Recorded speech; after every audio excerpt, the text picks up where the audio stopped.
Okay, and then we will hand over to our next speaker. I hear a bit of an echo here, so is that possible? Okay, it's fine for you. I constantly hear myself. That's a bit strange. Okay, our next keynote speaker is Benjamin Toff. He is a senior research fellow at the Reuters Institute for the Study of Journalism at the University of Oxford. And he's also an assistant professor at the Hubbard School of Journalism and Mass Communication at the University of Minnesota in the US. He studies public opinion, political communication, digital media, and changing journalistic practices. At the Reuters Institute, he leads the Trust in News project, a 3-year study of the factors driving trust and distrust towards new media. And this takes place in Brazil, India, the UK, and the US.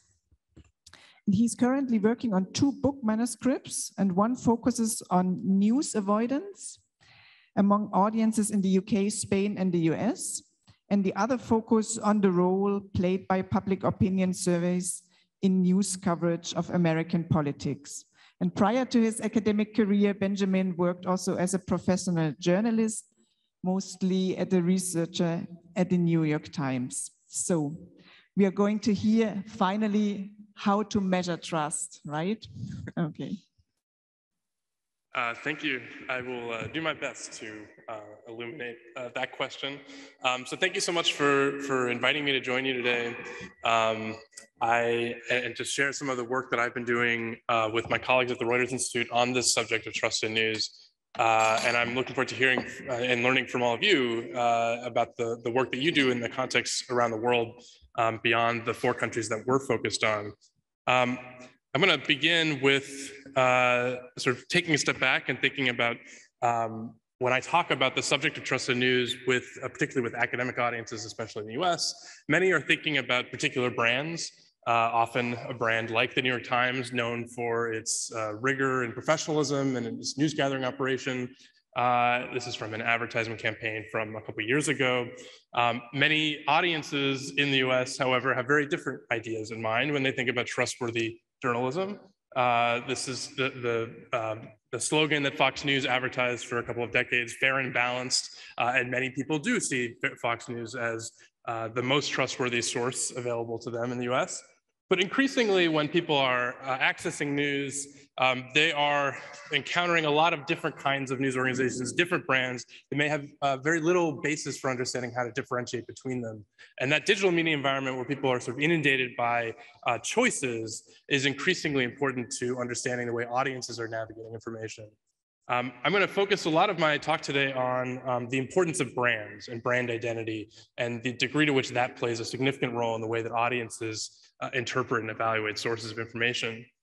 So I'll start with a little bit of background about our project, and then I'll give you some summary findings of the reports that we've published so far from our project, and then I'll close with a little bit about where we're going from here. So in terms of the background, this project began out of one of the major publications by the Reuters Institute, which some of you may be familiar with, the Digital News Report, which is a large multi-country survey of news audiences around the world. This is from, I think, 2020's Digital News Report. They looked at a question on trust that they've asked a number of years. Do you feel you can trust most news most of the time? And you see a wide range of responses on that question across different countries. At the high end in some of the Nordic countries, you have a little over 50% of people say that they can trust most news most of the time. On the other extreme, you have under 20% in other parts of the world. You also see declines in many of these places, and that's something that really motivated this project. In looking at the Digital News Report data over just about 5 years' time, you see double-digit declines in many countries. And in places where it's been relatively flat, that actually disguises some of what's going on beneath the surface, where you have more and more polarization among audiences about what brands they trust. So in the US, for example, you have declining trust among people who are conservative, but you have actually increasing trust among people on the left, particularly during the Trump administration. So the Reuters Institute put together a grant to study trust in news in a comparative way across multiple countries in a very much in-depth manner. And I included this slide here to also be transparent about the source of our funding, which is Facebook. But we are, I should say, all the research that the Reuters Institute does is completely independent. So Facebook doesn't have any say in what we do or how we go about our research or even see our findings before we publish them.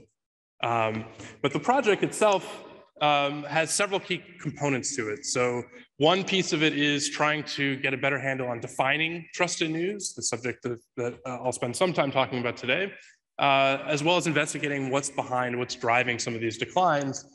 And it's a complicated question because there's a lot of different components at play. There's both the changing media environment, which many have already alluded to today. There are changes in the way that journalists are going about doing their work, as well as related to those changes in the media environment. You also have major political, institutional forces at play, and you have broader cultural factors, people's ideas about what journalism is and what news is. All of these things are combining and intertwined, which make it a very difficult subject to study. And then the last part of the project is really trying to get a handle on this part, what can actually be done about it. And we're hoping eventually to move towards partnering with news organizations to test different kinds of interventions to gather some empirical evidence about what actually moves the needle when it comes to building trust with or sustaining trust with audiences. So our focus is on these 4 countries, the United Kingdom, the United States, Great Britain, I should say, sorry, Brazil and India. These 4 countries are, large countries, diverse countries. We have a mix of very different populations within them. And you also have some similar issues across many of them, especially with regards to the role of digital platforms and what that's doing within those media environments. In India and Brazil, obviously the role of WhatsApp is particularly important as a source of information, source of misinformation. But across all of them, you have this common sort of challenges that everyone is grappling with. And we're also collecting a mix of different kinds of data. So everything from in-depth interviews, qualitative research, focus groups, to surveys, to some tracking studies. We're going to track what websites people are actually clicking on and exposed to. And then eventually, as I said, doing some experiments later on in the project as well. We're about 1 year into a 3-year project. So I'll give you a sense of some of the findings. All of our reports are available on our website, so there's a lot more detail available there. But I'll start with this sort of key question about how researchers and also how journalists tend to think about trusted news. And then I'll focus more on audience perspectives and some of the gaps in trust that we've identified in our research. So I'll start with this definition of trust. Trust has been used in a lot of different disciplines in a lot of different ways, but actually there's a lot of commonalities in the ways that, say, management and business researchers think about trust along with how psychologists think about trust. A lot of these different disciplines are often using a similar kind of definition, a psychological state comprising the attention to accept vulnerability based upon positive expectations of the intentions or behavior of another. There's a couple of things to highlight here. There's the sense in which trust is a feeling or an emotion and a relationship between a trustor and a trustee. And most of the research on trust and trust in news in particular tends to use this kind of framework for thinking about what trust actually is. However, the way in which we tend to measure it doesn't often capture those nuances. So we often have sort of standard survey questions to try to capture audience trust. This is the one that the Reuters Institute has used in the past. I think you can trust most news most of the time. This is a version of a question from the World Values Survey, which is asked, thinking about the following for each one, could you tell us how much trust you have in them or how much confidence you have in them? And the press is asked about as one institution among many others. Some other researchers have advocated for this definition or this measure, generally speaking, to what extent do you trust information from the news media in X country? The idea being to put more emphasis on the information separate from all the other things that people think about news. And I think there's value in these measures in a way to sort of standardize what it is that we're talking about and measure it over time in a consistent manner. But there's a lot, as you can see, that this doesn't really capture in terms of the nuances of what trust is actually trying to get at. And so we've, in our first publication, which is based on our own desk research, literature review of the study of trust, along with our interviews that we conducted with journalists in all these 4 countries, we focus on 2 sort of big pieces of this, which is trying to get a better handle on what you mean by trust and what you mean by news, and the importance of those 2 factors when thinking about trust in news. So start with, and if you think about them as sort of 2 different spheres here, you have differences in terms of the objects of trust, so what you mean by news, and then multiple dimensions of trust as well. And so within objects of trust, you can think about the difference between trusting a particular piece of news content or a particular Facebook post to thinking about trust in an individual journalist or individual news brands, and then sort of taking a step back, trust in news media in general, sort of which is often the way in which this is focused on in a lot of research. But people can actually have a lot of different attitudes, a lot of ambivalence about the variety of different media actors within their country. And that's not necessarily inconsistent, that's fairly normal. So just a couple of examples of this idea of thinking about the objects of trust, or the what news question. The Reuters Institute, as I said, asked about whether you can trust most news most of the time. They've also asked about whether you can trust news that you use personally. And you do see some significant differences when asked about in that way, particularly in the US, where there's a 16% point gap between trust in news that you personally use versus news in general. In our research, when we've asked about trust in news on specific platforms, you also see quite a lot of variation. Trust in news on Google is often actually trusted more highly than trust in any particular news brand in both India and in Brazil. But you see much lower levels of trust in news on WhatsApp or on Facebook. And then, for example, when you ask about particular brands, you also see a lot of variation. People are differentiating between brands that they encounter in their media environment, where they have much higher trust in some and much lower trust in others. The second piece of this is the trust side. So the different dimensions of trust, separate from what is the object of trust that you're asking about. And we've focused on 3 different pieces of this: the trust, the experiences that people have with journalism and news, their preconceptions, and the cues. And so experiences, I mean evaluations of actual journalistic performance. We all have experience using news, accessing news, and we have developed attitudes about what's fair and what's comprehensive, what's biased based on those experiences. But we also have preconceptions or normative ideas about the role that news should play in society and why. So we have different expectations that we're holding different brands to different, standards personally as sort of what we think they should be doing.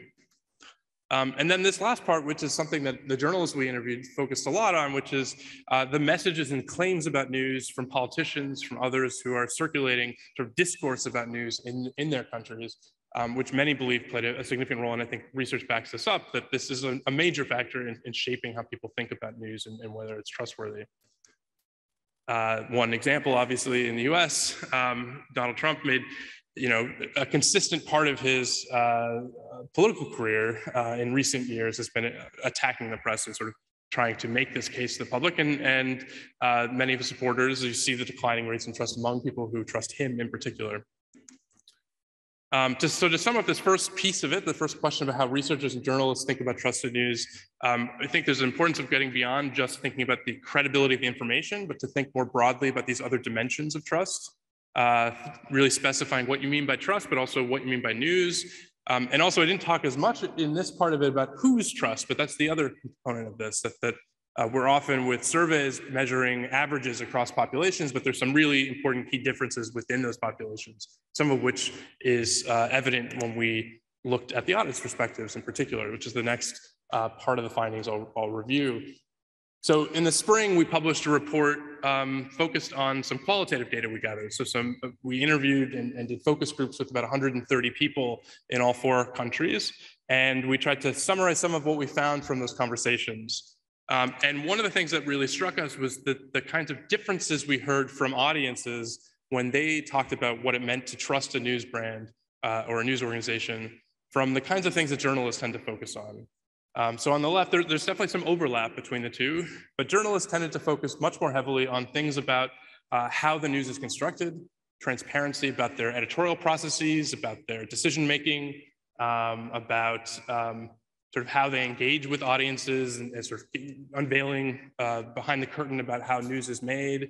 Audiences, not that they didn't care about those things at all, but they were much more focused on sort of more observable characteristics of news. So they talked much more about their sense of familiarity or brand history or heritage, the presentation style or the language or the appearance of a website or a news broadcast.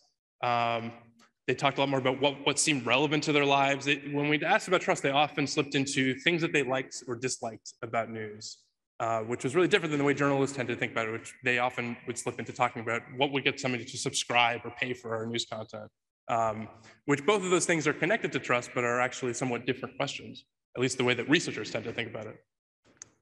So I'll give you a few examples from these qualitative interviews.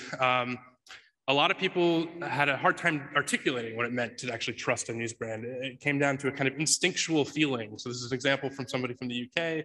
It's hard to put into words because it's very instinctual. I don't really think about it. I just have a general feeling, really.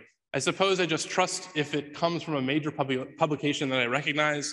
If it's some random page that I have no idea about, they rarely come up, but it's more questionable. Others did feel very strongly that their sense of familiarity with the brand played a significant role. Particularly, this is one of the values of having the UK as one of the countries in our sample. The BBC looms so large in most news audiences in the UK's sense of the media environment. So this, another case from the UK, Deborah, as daft a reason as it sounds, I always remember my granddad saying he would only trust the BBC, and I guess I grew up conditioned to think that. And then this other sense of focusing on sort of the appearance or the stylistic differences between sources of news, this came up especially in India, but to some extent in all 4 countries as well. This is an example of a woman from India. So a lot of it has to do with language as well. When I see something that's been written well grammatically and otherwise, that does lead you to trust it because you can see that the person who's written it obviously has studied a lot, has studied the language, has a good command of the language. So this kind of idea that the sort of appearance or presentation style was really informing the way that people thought about trust came up time and again. So to sum up the audience perspectives, and as I said, there's much more detail in the report that we published, but audiences tend to be much more focused on those kinds of observable characteristics of news in terms of their brand identity, their reputation. They thought about trust much more in terms of what I like and what I dislike.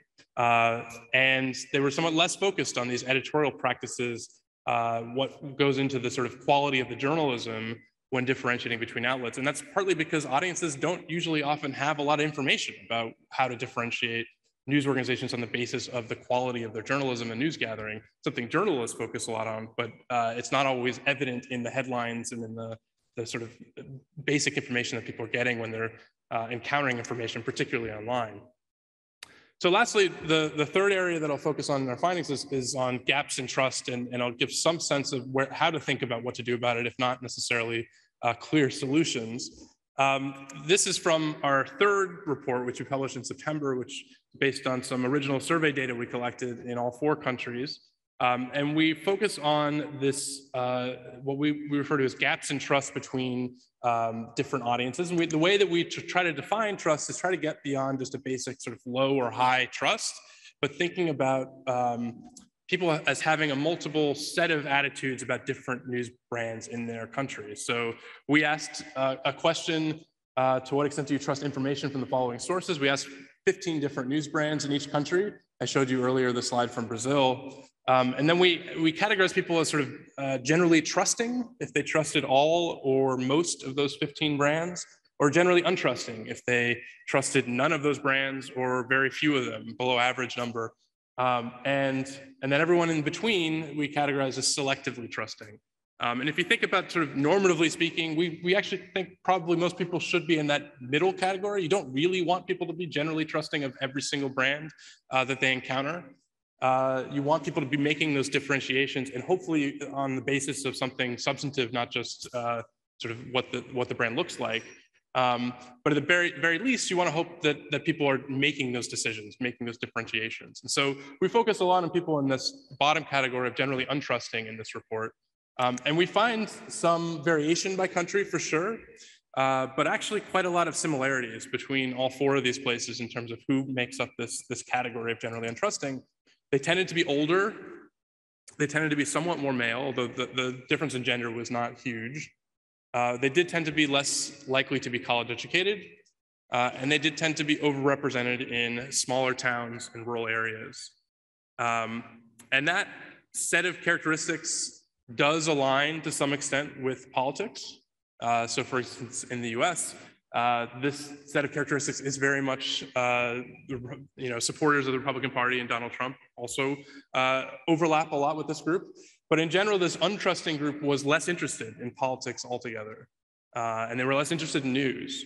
They were less knowledgeable about news. We asked some questions about how familiar people were with some basic terms. And they were also less interested in knowing about how news is made. And I'll give you a couple examples of why. This is why we refer to this group as more indifferent towards news, not necessarily hostile. So this is one question we asked about whether they believe news organizations understand people like me in general. And overall, you see about half, or 69% in India, agreed with that statement. The generally untrusting, much less likely to do so. We asked about a few questions about how news should be presented or what it should focus on. Agreement with news organizations should give ordinary people a chance to express their views on public affairs, or should provide analysis, interpretation of complex problems, or should communicate in ways that are easy to understand. You see widespread agreement in all 4 countries with those statements, but you see again this gap between this generally untrusting group, who we say is somewhat more indifferent towards news compared to the public overall, or certainly compared to the people who are more trusting, who are also more engaged and more invested in the idea of what goes into journalism and reporting. We asked a series of questions about whether, how important it was to know about how news outlets make decisions around sourcing, for example, what sources they use. And again, you see the same gap between people who are generally untrusting, much less interested in knowing that, compared to the people who are more trusting in general. So we think this points to certain lessons about how to engage with and build trust with these sorts of audiences. There are certain general challenges for news, I think, and we see this in our qualitative research as well, that people don't necessarily see the distinct value of journalism and independent news gathering separate from all the other information that they're encountering in their social media feeds. And so there's a challenge for news in general to make the case for its value and its utility beyond what you can get from just seeing posts on social media. There's specific challenges for individual brands in differentiating what is unique and distinct about what you do compared to the other sources of information, particularly when people don't have a lot of information about how to differentiate between those brands. And that's where that brand identity becomes so important. And then part of that is a series of editorial challenges around how to engage with these kinds of audiences who are so disengaged and so distrustful often of the motives and agendas behind the journalism, which is hard to convey often, the sort of intention behind the news coverage, which people have often sort of slipped into a generalized skepticism towards all media on the basis of sort of not knowing how to differentiate between them. So just to conclude, I'll give a sense of some of the big questions that we're focused on moving forward. We have, as I said, we're just finished year 1 of 3 years. And there are a lot of things we still want to know. A lot of them have to do with these questions around audience engagement and transparency. This is something we hear a lot from news organizations we've talked to who've put a lot of emphasis on this as part of their strategies around building trust. We just don't know really which of those initiatives work, which have the potential to backfire, particularly with this disengaged set of audiences who say that they, at least if you take them at face value, they say they don't care as much about knowing some of these details. They just want the facts. They just want the information. And so is this going to work with those audiences? And to what extent these kinds of strategies work maybe differently with some audiences versus others. The second piece of this is the question about the role that digital platforms are playing in audience perceptions of news organizations, brand identities. We heard from a lot of news organizations this feeling that they're sort of held captive to the platforms. They have a lack of control about what goes on, what information people are seeing about the brand once the information is out in the world, circulating on these platforms. And whether there are some opportunities, we've talked to news organizations who also feel like there are ways of using WhatsApp, using Facebook, using some of these tools to actually connect with certain audiences in a deeper way. And I know there are also some organizations that are working in this space to try to provide, I know there's a presentation tomorrow on the Journalism Trust Initiative, trying to provide audiences with some more information, some more visual cues about what is a trustworthy source, what sources have met certain transparency standards. We think these are potentially opportunities as well. But again, we just don't have a lot of research about what works and what doesn't work. And so that's a big focus of our project moving forward. So I will leave it there so we have plenty of time for questions. Thank you very much. Thank you, Benjamin.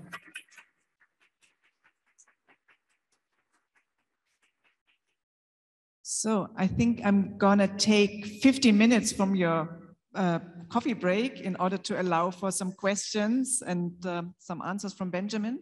So are there any questions from the audiences here? Right, so we start with you.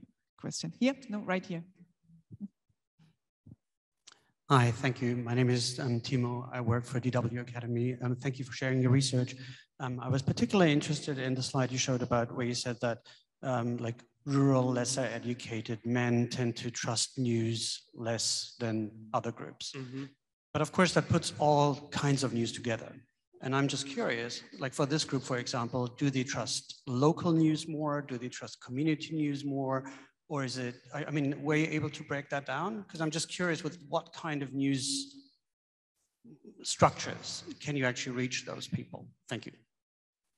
Yeah, that's one of the things that we're hoping to gather some sort of more granular data on in our next round of data collection. So we're going to be conducting some additional qualitative interviews with people who are in that category of people who've said that they trust this, below average number of news brands in their country. So we can hopefully get a little bit of clearer sense of that. In our survey, we didn't ask specifically about local news versus others. We have the specific trust in the brands, but we tended to ask about national brands. And so that is a possibility that there is a sort of higher trust in particular brands that we just didn't ask about. And so that's one of the things we'll investigate.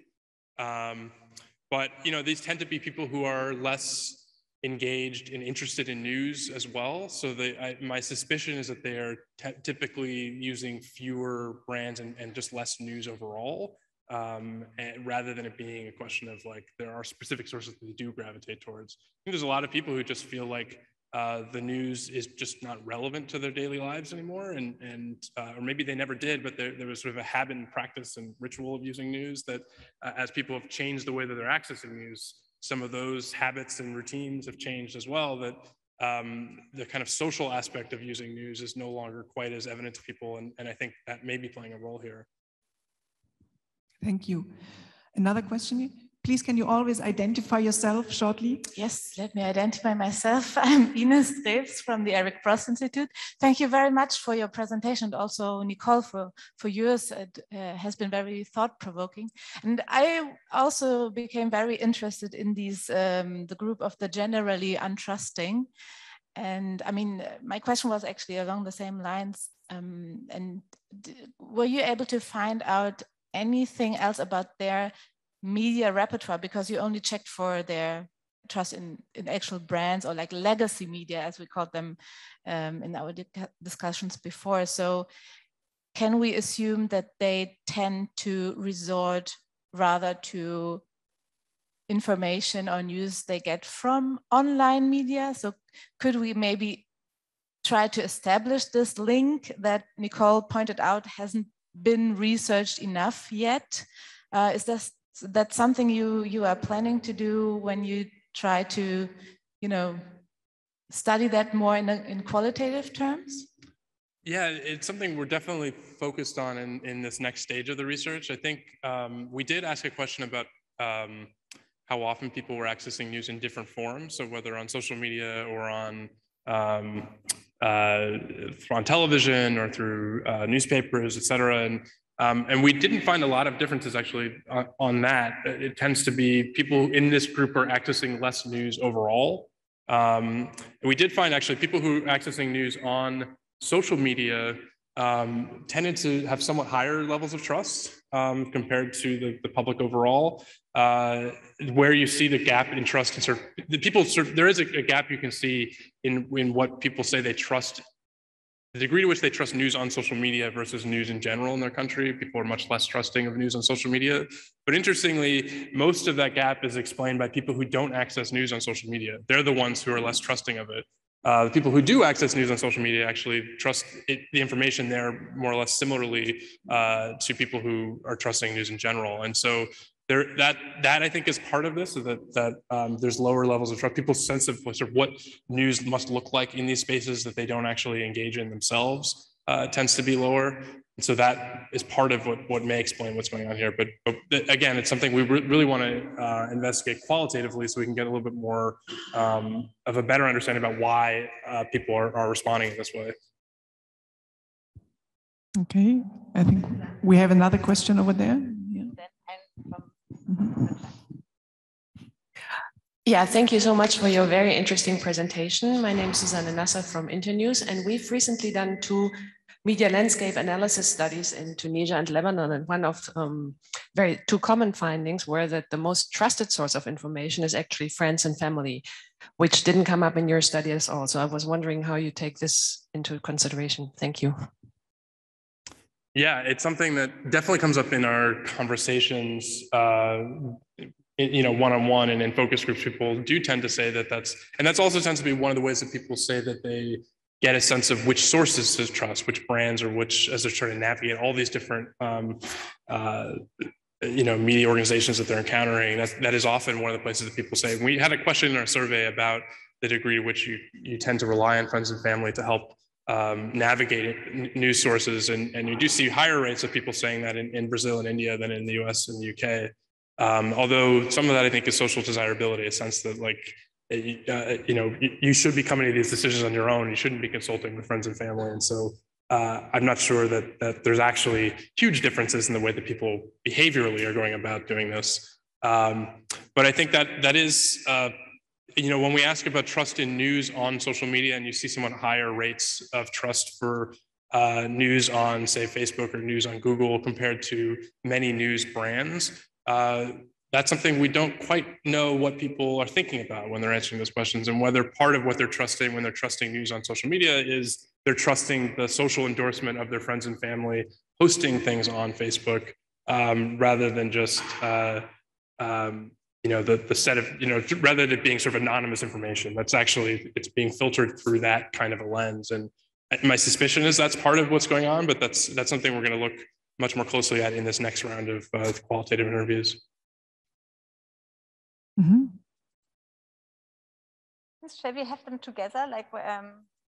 Oh, let's see. Okay, maybe we start with the first one. Yeah, so I'm Mira Kessler, a PhD student at the graduate school Midas 21, and I have 2 quick questions. One is also mis and disinformation in India, for example, is spread on the news channels and available channels, and people really trust. So it's really hard to fight in India mis and disinformation.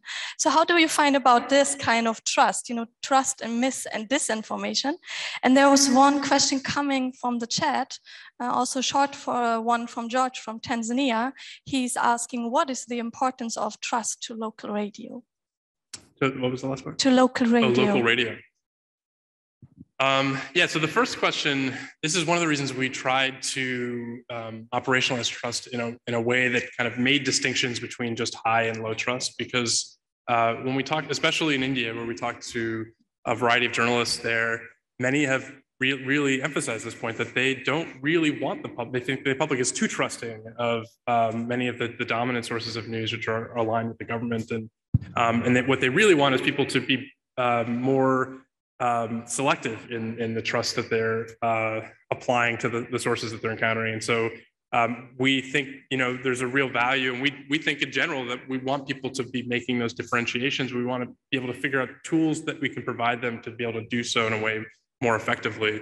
But it's tough. It's, I think one of the challenges that became clear in our interviews with people is that many felt like just even a bare starting point of being able to identify the differences, or what makes one source different from or distinct from another, that is a challenge in and of itself. And so even then, going beyond that to then thinking about why one is more trustworthy or more credible than another, that's sort of a higher level step beyond just even being able to identify what this source is. Many said they couldn't, and this was true across all 4 countries, they couldn't even think of an individual journalist that they came to mind. And when they did, it was often television personalities, often people who were very polarizing. It wasn't even necessarily journalists that they particularly liked. And so there's sort of a really huge gap between the way that much of the public thinks about news and media that they're encountering, and the way that we tend to think about it, those of us who are really highly engaged with news and politics. The second question about trust in local radio. It's a good question. It's not something we've spent as much time focused on, in part because of, a lot of our focus is more on the digital media environment as it relates to trust. However, the one thing that comes to mind is some of the conversations we recently had. We held some roundtables with journalists from all 4 countries, and there were some who worked in this space in local radio. And one of the comments that came to mind from a local radio station in the United States that really specializes in a community where they're trying, it's a inner city Black community, and they feel strongly that they have a lot of trust from their local community, and part of it is by turning their platform over to the community as much as possible, giving voice to members of that community who often don't see themselves reflected in the larger news media. And one of the challenges that this woman was talking about was, she thinks that this is a really important part of their mission and part of how they've been successful. But what often comes along with that is a lot of misinformation and disinformation that's coming from the community itself, that they're giving a voice to on their own platform, and then not quite, trying to figure out how to, what role they should play in trying to moderate that information. I think that's a challenge. And I think that is something that kind of applies to some of these digital spaces as well, where some of the engagement strategies that news organizations have employed with Facebook groups or WhatsApp groups, it's a way of deepening that connection with your audience, but it also opens up this problem or this possibility of inadvertently helping to give a platform to false or inaccurate information. Okay, we are collecting the last 2 questions, one here and then one there. Yes. Birgitte in Powerhouse. And thank you very much to you and to Nicole also. When Nicole was talking, she talked about the context in which you receive your information. And one of my own reflections is based, among others, on a study I carried out in rural Myanmar, looking at information and communication needs. And I met a young woman, not very well educated, but politically active. And I asked her, what is her primary source of information? And she said, Facebook. And I said, so can you trust Facebook? And she looked at me like I was crazy and uninformed and said, of course I can't trust Facebook. But when I see something on Facebook, I know there's something about it. And I contact my family, and I contact people at the capital city and so on. And I've experienced that in politicized contexts. Also, I work quite a bit in Laos, where people in rural areas, they're so used to that they can't trust what comes from the authorities. So actually, I see that even without a lot of education, a lot of what one could consider sophistication maybe, they are very sophisticated in their understanding of the need to verify and document and find other information. Are you looking at that context that Nicole was referring to? Okay, we're taking also the last question. And I think what you just said relates nicely to the next panel as well. Hi, my name is Siddharth Varadarajan, and I'm editor of The Wire in India. Just to play devil's advocate a little bit, are we asking the wrong question when we zero in on trust? Particularly if we're measuring trust through some kind of survey or, readership survey, opinion poll. Because whether we like it or not, trust then gets taken as a proxy for credibility. Chances are that if people are reading media or buying it, they are quite likely to say that they trust it. Why would you buy something and read something if you don't trust it? So there is, in a way, a kind of confirmation bias where the largest media groups, simply by dint of size, circulation history, legacy, and I've seen this certainly reflected in some of the surveys in India, where media houses, which by any objective yardstick are not credible in terms of their content, score very highly in the trust index. For example, the government broadcast. And so if this is so, and I'm sure if you were to do a survey of the population in DPRK, if you were to find some way. Maybe a huge percentage would say that we trust Rodong Sinman. So are we then asking the wrong question or trying to measure trust in a wrong way? Because if it's simply getting equated with credibility, then chances are that a lot of bad media will cite the results of the survey to say, well, people trust us, so we are credible. Very complex questions, but we need short answers and then translate. Can I quickly add on? I mean, you might confuse trust with credibility, but you also might confuse it with likability. So there's a lot of opportunities to get that mixed up with other. Yeah, I mean, trust can be a very dangerous thing, and we don't believe that people should be trusting of all information sources in general, partly for that reason. There are many reasons that I personally think one should not be trusting of many news organizations. But I think there's value in measuring it, even if the way that people are arriving at those decisions around trust are maybe not normatively the kinds of decision-making that I think that they should.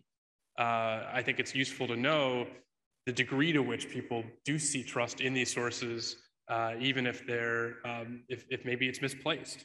And so what we've tried to do is both sort of measure what's actually going on using these measures, but also be very clear about what is being captured with those measures. And so that is something that we find a lot of in the qualitative research. Is when people are describing trust, they're often talking more about likability, or they're talking more about this sense of a long track record or familiarity or history with this brand that may not actually be rooted in the credibility of that information, but is rooted in a sort of shared sense of, well, I grew up with it. I watched this program every morning with my grandparents, or it's familiar to me in this way, and that can be a very dangerous thing when it's used to sort of anti-democratic ends, which is not that unusual that this goes on. So I guess the takeaway is the value of measuring that, but also being very clear about what is being captured by that concept that is maybe different from the ways that you and I might think about trust in other contexts. The other question about Facebook, that is something that we're acutely aware of, is sort of when people say that they trust information on Facebook or trust information on WhatsApp, we don't have a lot of basis for understanding what they're really, what they mean by that. And we think, you see very high levels of trust in Google or news on Google, but does that mean that people are trusting the source of information that Google is presenting to them, or do they trust Google because they feel a sense of empowerment or control over the sources that they're engaging with? And is that a sort of, is that a misplaced sense of trust? They feel like they're in control, but maybe they're not because it's the algorithms that are presenting certain things. So the qualitative research that we're doing at the next stage of this project, that in addition to focusing on this untrusting category of people, this is a key part of it, is trying to get a sense of exactly how they're using Facebook or Google or WhatsApp to understand sort of when they do trust information from the sources. Is it because of the information from their friends and family? Is it because they find it sort of an efficient way of filtering and sorting information that they're encountering? Is it because they actually trust the cues that are presented by the platforms in terms of what's trustworthy and what's not? We don't really know. And so we're actually going to sit with people as they go through their social media feed with us post by post and try to get a sense of how they use it and how to make sense of what they're seeing. Okay, thank you very much, Benjamin, for your answers. And I thank you.